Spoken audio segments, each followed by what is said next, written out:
अगर हम देखें कि रोजे का इंपैक्ट जो होता है, जो असर है ब्लड प्रेशर पे कैसे होता है,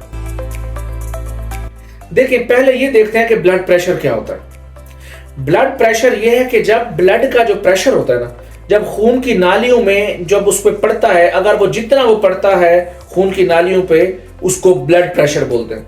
और अगर वो ब्लड प्रेशर 120 सिस्टोलिक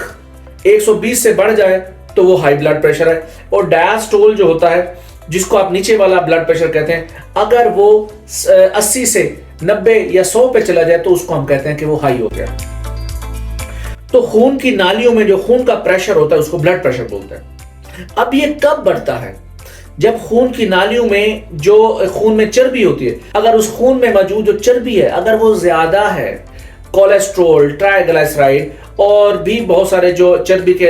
मटेरियल होते हैं, अगर वो खून में ज्यादा हैं तो खून के बहाव को खून की नालियों में कम करते हैं और खून की नालियां उस बहाव को सही तरीके से आगे फॉरवर्ड नहीं करती और खून की नालियां तंग हो जाती हैं और वो हार्ड हो जाती हैं। इसलिए खून का जो प्रेशर है वो खून की नालियों पे बढ़ जाता है और इसको ब्लड प्रेशर बोलते हैं। तो ओवरऑल अगर हम समझने की कोशिश करें तो सारी गेम जो है वो खून के अंदर मौजूद जो चर्बी है उसके बढ़ने की वजह से ज्यादातर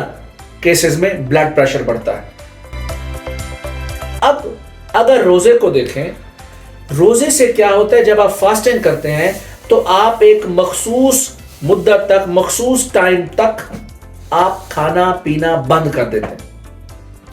जब आप कुछ नहीं खाते तो जाहिर है कुछ 1-2 घंटे के बाद बॉडी को कुछ ना कुछ खाने के लिए एनर्जी की जरूरत पड़ती है, जो रोजमर्रा जिंदगी में 11 महीनों में खाया जा रहा होता है। लेकिन रोजे की शक्ल में अपने टाइम का तकरीबन 10 से 12 घंटे के लिए फास्टिंग रखी जाती है, कुछ नहीं खाया जाता।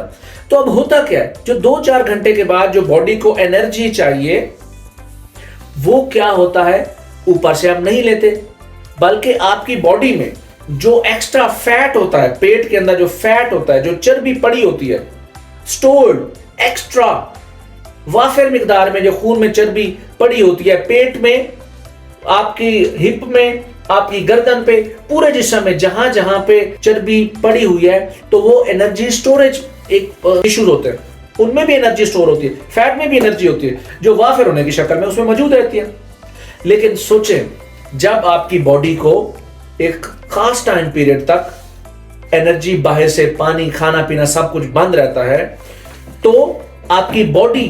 नेचुरली तौर पर उन फैट को, फ्री फैट्स को, जो एनर्जी स्टोरेज पैकेट्स होते हैं, उनको इस्तेमाल करना शुरू करती है। तो ओवरऑल अगर मैं कहूं कि रोजे की शक्ल में आपकी चर्बी बर्न होती है, चर्बी बर्न होती है और चर्बी बर्न होने से जो एनर्जी निकलती है वो आपकी बॉडी उसको ले रही होती है। और इससे क्या होता है, आपके खून में, खून की नालियों से खून का बहाव तेज होता है और खून की नालियों में जो खून है उसमें से चर्बी कम होती है। अगर आपकी चर्बी, जो कोलेस्ट्रॉल है और ट्राइग्लिसराइड है, जब ये कम होंगे तो क्या होगा, ब्लड प्रेशर नेचुरली, कुदरती तौर पर सेटल्ड होगा और ब्लड प्रेशर कम होगा। और ये हमारी सेहत के लिए बहुत अच्छा है।